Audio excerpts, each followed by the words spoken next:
Febrero de 1258. Un hombre camina por su propia tesorería, flanqueado por guardias a ambos lados. Pero no son sus guardias. Está mirando oro que pasó 50 años protegiendo. Oro que compró sedas, que pagó a eruditos, que llenó bóvedas, mientras su ejército se quedaba sin armaduras. Los hombres a su lado observan su rostro. Esperan para ver si finalmente entiende. Él no habla. Detrás de él, su ciudad arde. Delante de él, algo peor que el fuego. Este es el califa al-Mustasim, gobernante de Bagdad, comandante de los fieles, heredero espiritual del propio Mahoma. En 3 horas estará muerto, pero no por espada, no por flecha, no por ningún método que esperarías, porque los hombres que destruyeron su ciudad siguen reglas que nunca has escuchado, y lo que hicieron a su familia no fue solo una ejecución, fue arquitectura, un plan impreso en sangre para que cada rey desde Damasco hasta Delhi supiera exactamente cuánto cuesta la rebeldía. No necesitaron repetirlo, solo necesitaron hacerlo una vez. Durante 500 años, Bagdad fue el eje, no solo de un imperio, sino del pensamiento mismo. Esta era la ciudad donde la filosofía griega se encontraba con la astronomía persa, donde las matemáticas indias se fusionaban con la ley islámica, donde el conocimiento del mundo se concentraba en bibliotecas que catalogaban todo desde medicina hasta mecánica. La Casa de la Sabiduría por sí sola contenía textos que te tomarían 3 vidas leer. Al-Juarizmi inventó el álgebra aquí. Al-Razi escribió enciclopedias médicas que Europa traduciría 400 años después. Eruditos viajaban desde España hasta Samarcanda solo para estudiar en las academias de Bagdad. La población de la ciudad superaba el 1.000.000 de habitantes. Su sistema de agua canalizaba el agua a través de canales subterráneos.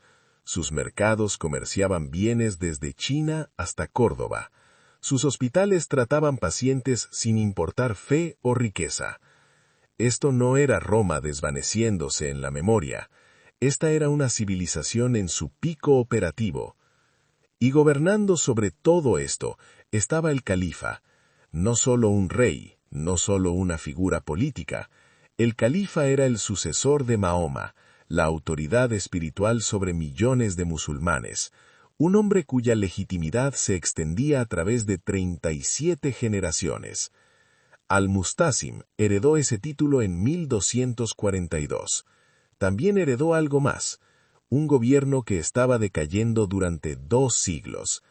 El califato abasí todavía hablaba con autoridad religiosa, pero sus ejércitos eran mayormente mercenarios. Sus gobernadores eran señores de guerra semi-independientes. Su tesorería estaba llena, pero nunca gastada en defensa. Porque Bagdad había sobrevivido a la debilidad interna. Había resistido guerras civiles. Había sobrevivido a califas rivales.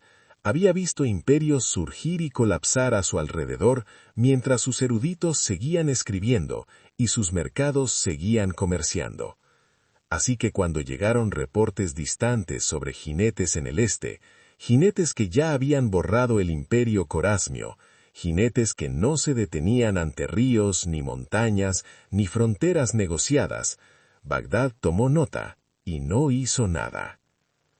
Los mongoles no eran un ejército, eran un mecanismo, un sistema refinado durante 50 años de guerra constante a través de terrenos que abarcaban desde la estepa congelada hasta el desierto y las cordilleras. Cuando Gengis Khan murió en 1227, dejó algo sin precedentes. No solo territorio, no solo pueblos conquistados, dejó una doctrina militar que convirtió la guerra en un proceso replicable. Y uno de los nietos de Gengis Khan fue encargado de llevarlo al oeste. En 1253, el Kurultai mongol asignó a Hulagu un objetivo específico: asegurar la sumisión de cada estado entre Mongolia y el Mediterráneo. No solo derrota militar, sumisión. porque el imperio mongol no se construyó sobre ocupación, se construyó sobre cumplimiento. Las ciudades que se sometían temprano conservaban su autonomía, sus líderes permanecían en el poder, su gente continuaba sus vidas, solo pagaban tributo y aceptaban la supremacía mongol. Las ciudades que resistían dejaban de existir. Cada objetivo recibía la misma secuencia. Mensajeros mongoles llegaban, presentaban términos por escrito, sométanse inmediatamente, envíen tributo, proporcionen rehenes, usualmente hijos de gobernadores, acepten el gobierno mongol. El cumplimiento significaba supervivencia. Tus muros seguían en pie, tus mercados seguían abiertos, tu población vivía. La negativa no desencadenaba nada inmediato, ni tremensas ni ultimátums, solo silencio. Pasaban semanas, a veces meses. La ciudad continuaba su rutina. Los defensores comenzaban a pensar que tal vez los mongoles estaban alardeando, que tal vez se habían movido a objetivos más fáciles. Y entonces el horizonte se llenaba de jinetes. No en caos, no en grupos dispersos, en formación. Las unidades de caballería se movían en patrones coordinados. Las máquinas de asedio llegaban en carros. El ejército no atacaba. Rodeaba completamente. Cada puerta, cada camino, cada ruta de escape. Luego comenzaba la construcción. A plena vista de los defensores, los mongoles ensamblaban equipo de asedio. Trebuquetes diseñados para lanzar piedras de 130 kilos. Ingenieros de China y Persia trabajaban junto a soldados mongoles. Los defensores observaban máquinas siendo construidas específicamente para desmantelar sus muros. Llegaba una segunda embajada. Los términos se repetían palabra por palabra, exactamente como antes. Esta era la última oportunidad. La mayoría de las ciudades se rendían aquí. Si la negativa continuaba, el asedio comenzaba. No como caos, como procedimiento. Cuando los muros colapsaban, la infantería avanzaba en unidades. Cuando las puertas se rompían, la caballería aseguraba rutas. La ciudad caía por secciones. Y una vez dentro, la población era dividida. Artesanos identificados y perdonados. Eruditos identificados y perdonados. Ingenieros identificados y perdonados. Todos los demás reunidos en campos fuera de la ciudad. Lo que sucedió después fue documentado por múltiples fuentes, y no era violencia aleatoria. Era eliminación sistemática. Los sobrevivientes eran reasentados en territorios mongoles. La ciudad misma a menudo era quemada. No como castigo, como evidencia. Porque los mongoles no conquistaban por territorio. Conquistaban por cumplimiento. Y cada ciudad arruinada se convertía en un libro de texto para la siguiente. Para 1257, Hulagu ya había aplicado este sistema a través de Persia. Nishapur se negó. Población eliminada. Merv se negó. Sistemáticamente despoblada. Herat se negó. Reducida a ruinas. La negativa tenía consecuencias que resonaban a través de generaciones. Y ahora, Hulagu se volvió hacia la ciudad más grande entre Persia y Egipto. Bagdad. En septiembre de 1257, Hulagu envió sus emisarios a Bagdad. 3 jinetes portando una sola carta. ¿Han escuchado lo que ha ocurrido a las ciudades de Persia? Conocen el costo de la negativa. Preséntense en nuestro campamento. Sométanse a la autoridad del Gran Khan. Desmantelen sus fortificaciones. Envíen a sus hijos como rehenes. Hagan esto y su ciudad será perdonada. Nieguen y aprenderán lo que los demás aprendieron. La carta llegó a la corte del califa un jueves. Para el viernes el debate había comenzado. El califa al-Mustasim convocó a sus consejeros. La sala se dividió inmediatamente. Su visir, Ibn al-Alkami, instó al cumplimiento inmediato. Expuso la evidencia. El imperio cuaresmio había desplegado 400.000 soldados. Tenían ciudades fortificadas. Tenían fortalezas en las montañas. Todo desaparecido. Nishapur tenía muros de 9 metros de grosor. Merv había sido llamada la ciudad de la que depende el mundo. Todas borradas. Estos no son asaltantes. Este es un sistema militar que se ha refinado a través de 50 años de guerra continua. No podemos luchar contra ellos. Solo podemos sobrevivirlos. Recomendó su misión inmediata. Pago completo de tributo. Abrir las puertas de Bagdad antes de que comenzara el asedio.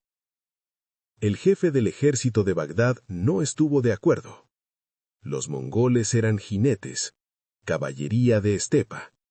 Sobresalían en terreno abierto. Los muros de Bagdad nunca habían sido violados.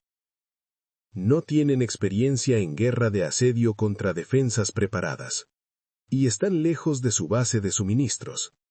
No pueden mantener un asedio en territorio hostil. Una tercera facción invocó la teología. Bagdad había sido la sede del califato. La ciudad representa el centro de la civilización islámica. Dios no permitiría que paganos destruyeran la casa del linaje del profeta, argumentaron. El califa al-Mustasim escuchó. Tenía 54 años. Había gobernado por 16. Nunca había enfrentado una crisis militar de esta escala. Fuentes contemporáneas lo describen como aficionado al lujo, devoto a la erudición, incómodo con asuntos militares, confiando en la autoridad de su posición. Miró la carta de Hulagu, miró a sus consejeros y tomó su decisión. Somos el califato, dijo. No nos sometemos a amenazas de jinetes. Ordenó que los enviados fueran despedidos. No se enviaría tributo, no se harían preparativos. Ibn al-Alkami, el visir pragmático, lo intentó una vez más. Si nos negamos, vendrán. Entonces que vengan, respondió al-Mustasim. Los enviados salieron de Bagdad el 24 de septiembre de 1257. No llevaban respuesta, solo confirmación de la negativa. Lo que siguió fue más revelador que la negativa misma. El califa no movilizó el ejército, no reforzó los muros, no abrió la tesorería para pagar defensas. En cambio, continuó su rutina como si las amenazas se disolvieran por inacción. Mientras tanto, 300 kilómetros al este, el ejército de Hulagu comenzó a moverse. 11 de noviembre de 1257. Fuerzas avanzadas mongolas aparecieron a 50 kilómetros al este de Bagdad. Exploradores reportaron de vuelta a la ciudad. Unidades de caballería, estimadas en 5.000 jinetes, sin equipo de asedio visible. El comandante militar vio una oportunidad. Si la fuerza mongol era pequeña y aislada, Bagdad podría destruirla en terreno abierto.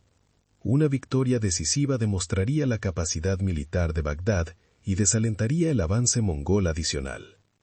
El comandante recomendó acción ofensiva inmediata. El califa estuvo de acuerdo. El 13 de noviembre, el ejército de campo de Bagdad marchó al este. 20.000 hombres, 12.000 de caballería, 8.000 de infantería. Esta era la fuerza más grande que el califato había reunido en décadas. Llevaban provisiones para 3 días. El plan era simple: interceptar la fuerza avanzada mongol, enfrentarlos en batalla abierta, destruirlos antes de que llegaran refuerzos, regresar victoriosos a Bagdad. 15 de noviembre de 1257. Los ejércitos se encontraron a 40 kilómetros al noreste de Bagdad. El comandante de Bagdad desplegó sus fuerzas en formación tradicional: caballería en las alas, infantería en el centro. La fuerza mongol era visible al otro lado del campo, más pequeña de lo esperado, tal vez 4.000 jinetes. La caballería de Bagdad cargó.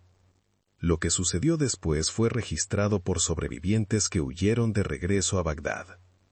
La línea mongol retrocedió, no en pánico, en coordinación. Cayeron hacia atrás en unidades organizadas. La caballería de Bagdad persiguió. El retroceso continuó. 1,5 kilómetros, 3 kilómetros, todavía organizado. Entonces aparecieron los flancos. Unidades de caballería mongol que habían estado escondidas en barrancos al norte y al sur emergieron simultáneamente. La caballería de Bagdad se encontró rodeada, no por los 4.000 jinetes que habían estado persiguiendo, sino por 15.000. Lo que siguió no fue una batalla, fue desmantelamiento. Los arqueros de caballería mongol disparaban mientras cabalgaban a galope completo. Usaban arcos compuestos que podían perforar armadura a 180 metros. La caballería de Bagdad intentó reagruparse. Las formaciones ya se habían desintegrado. Los oficiales gritaban órdenes que no podían escucharse sobre el caos. La infantería, observando desde su posición, vio las alas de caballería desaparecer en la formación mongol. Comenzaron a retirarse hacia Bagdad. Los mongoles no persiguieron. Rodearon la caballería restante y metódicamente la eliminaron. Al caer la noche, había terminado. Los sobrevivientes que alcanzaron Bagdad reportaron: de 20.000 hombres que marcharon, menos de 3.000 regresaron. La guardia personal del califa, eliminada. La caballería mercenaria, destruida. El ejército de campo de Bagdad ya no existía. No derrotado, no dispersado, borrado. Cuando los informes de los sobrevivientes llegaron a la corte, la naturaleza de la situación cambió. Esto no era un grupo de asaltantes, esto era una trampa. Los mongoles habían usado un destacamento pequeño para atraer al ejército de Bagdad al campo abierto y lo eliminaron con precisión. Para diciembre, la fuerza mongol principal era visible en el horizonte, y los muros de Bagdad eran todo lo que quedaba. 11 de enero de 1258. El ejército mongol completó su cerco de Bagdad. Hulagu comandaba unos 150.000 soldados estimados. Los mongoles no solo rodearon Bagdad, hicieron infraestructura. Campamentos fortificados fueron establecidos en cada puerta. Las rotaciones de guardia fueron programadas. Las líneas de suministro se extendían de vuelta a Persia. El escape se volvió imposible. Los mongoles comenzaron a ensamblar máquinas de asedio, no escondidas detrás de líneas, a plena vista de los muros. Ingenieros chinos trabajaban junto a soldados mongoles. Los trabulecos fueron construidos con precisión geométrica. Los defensores de Bagdad observaban la construcción día tras día. Podían ver exactamente qué se estaba preparando, y podían calcular exactamente qué le haría a sus muros.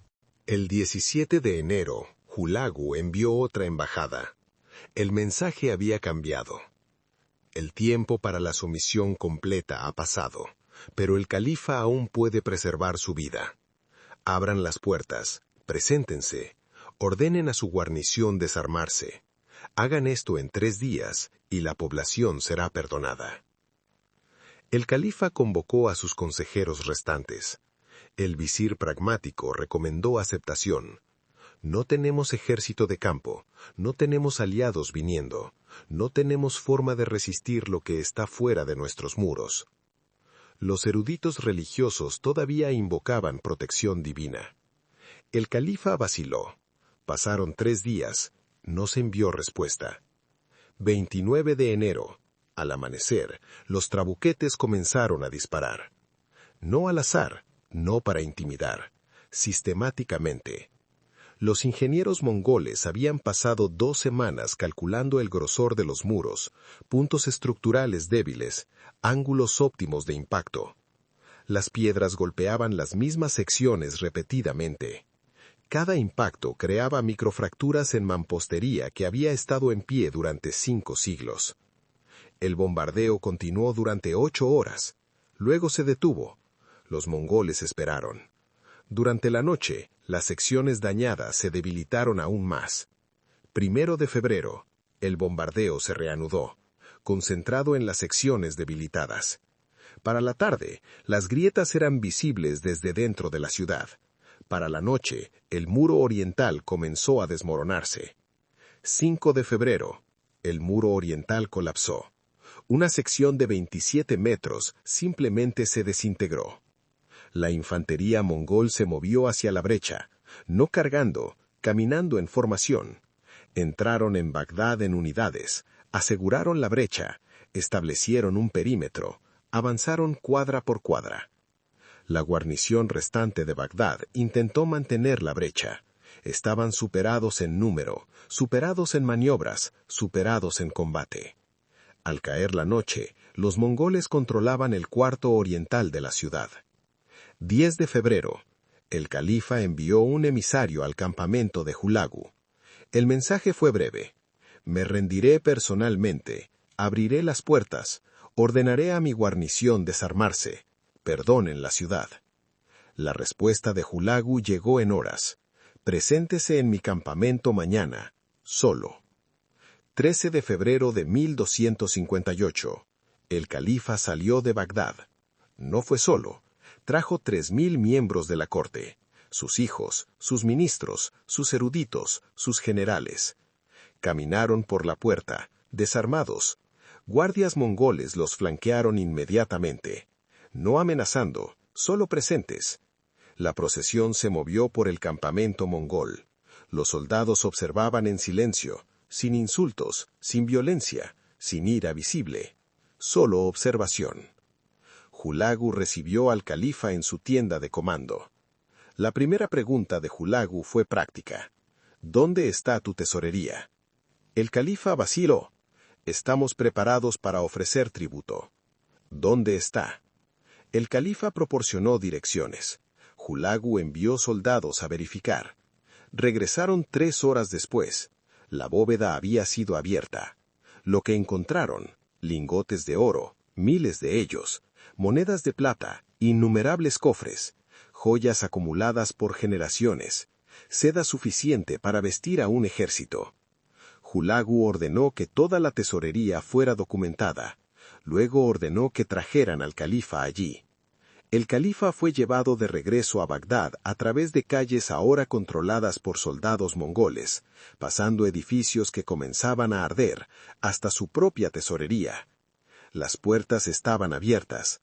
Hulagu lo llevó a través de ella, rumor habitación, bóveda por bóveda. No hablaron, pero la pregunta no necesitaba ser formulada. ¿Por qué esta riqueza estaba sentada aquí mientras tus muros se desmoronaban? ¿Por qué estas monedas estaban en estoraje mientras tus soldados no recibían pago? ¿Por qué este oro estaba encerrado mientras tu ciudad no se preparaba para nada? Lo que sucedió después se reporta de manera diferente en las fuentes. El historiador persa Rashid al-Din registra que Hulagu ordenó al califa comer su oro, consumir la riqueza que había valorado más que la supervivencia de su pueblo. Si esto ocurrió literalmente es debatido. Lo que está documentado es lo que siguió. Los mongoles seguían creencias espirituales tengristas. Uno de sus tabúes centrales, la sangre real no debe tocar el suelo. Derramarla directamente trae desequilibrio cósmico. Así que al ejecutar nobleza se requerían alternativas. Para el califa, eligieron un método específico. Fue envuelto en una alfombra, fuertemente, completamente, brazos atados, piernas inmovilizadas. Luego fue colocado en el suelo fuera de la tesorería. Se trajeron caballos. Los caballos no pisotearon al azar, fueron conducidos lentamente, deliberadamente, sobre la figura envuelta, repetidamente. El peso de los caballos aplastó el cuerpo dentro de la alfombra. No se desenvainó suerda, ningún verdugo anunció juicio, ninguna proclamación formal. Cuando terminó, el califa estaba muerto. Ninguna sangre había tocado la tierra. El tabú fue satisfecho. Pero se había creado algo más. Un método que sería discutido en cada corte desde Anatolia hasta Delhi. Una muerte que llevaba significado más allá de la mera ejecución. Los hijos del califa fueron separados del grupo de la corte. Todos ellos. Fuentes contemporáneas reportan que fueron ejecutados el mismo día. Algunas cuentas dicen que también fueron envueltos y aplastados. Otras sugieren que fueron asesinados fuera de vista. Lo que no varía, todos murieron. Ningún heredero sobrevivió. Las hijas del califa fueron sacadas del grupo. Su destino exacto se registra vagamente. Algunas fuentes las mencionan siendo distribuidas entre oficiales mongoles. Otras dicen que fueron enviadas al este, a territorios mongoles. Después del 13 de febrero, desaparecen del registro histórico detallado. Los 3.000 que habían salido con el califa, ministros, eruditos, generales, fueron divididos. Aquellos con habilidades útiles fueron identificados y removidos. Ingenieros perdonados y enviados al servicio mongol. Médicos perdonados. Administradores que conocían el gobierno local, perdonados. El resto fue ejecutado fuera de la ciudad. La dinastía Abbasí, 500 años de gobierno continuo, terminó ese día. No ocurrió sucesión. Ningún heredero escapó. No fue posible continuación. La línea familiar que se remontaba a través de 37 generaciones hasta el tío del profeta Mahoma, fue cortada. Y las noticias comenzaron a difundirse antes de que los cuerpos se enfriaran. Después de la muerte del califa, Hulagu entregó Bagdad a sus soldados. Durante 13 días, el ejército mongol dividió Bagdad en sectores. Cada unidad fue asignada a distritos específicos. Se movieron sistemáticamente, edificio por edificio, calle por calle. Cualquier persona con habilidades demostrables fue separada. Artesanos que trabajaban con metal, madera o piedra. Eruditos que podían leer y escribir. Comerciantes que conocían rutas comerciales. Fueron marcados y removidos a campamentos fuera de la ciudad. Los objetos de valor fueron recolectados sistemáticamente. Oro, plata, joyas, seda, especias, manuscritos. Todo de valor fue catalogado y removido. Todos los restantes fueron trasladados fuera de los muros.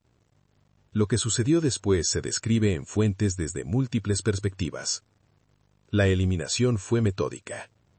Las estimaciones del número de muertos varían enormemente. Fuentes contemporáneas afirman desde 200.000 hasta 1.000.000 de muertos. Los historiadores modernos sugieren que el número real probablemente estuvo entre 90.000 y 200.000. Lo que está verificado es la secuela. Después de que la población fue tratada, la ciudad misma fue abordada. La casa de la sabiduría ardió. Manuscritos arrojados al río Tigris. Tantos libros que el río supuestamente corrió negro con tinta. La gran mezquita, parcialmente demolida. El palacio del califa, arrasado. El sistema de canales deliberadamente dañado.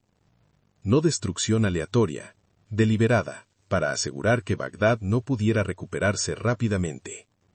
20 de febrero. Hulagu ordenó a su ejército retirarse. Dejaron atrás una ciudad con vecindarios enteros borrados.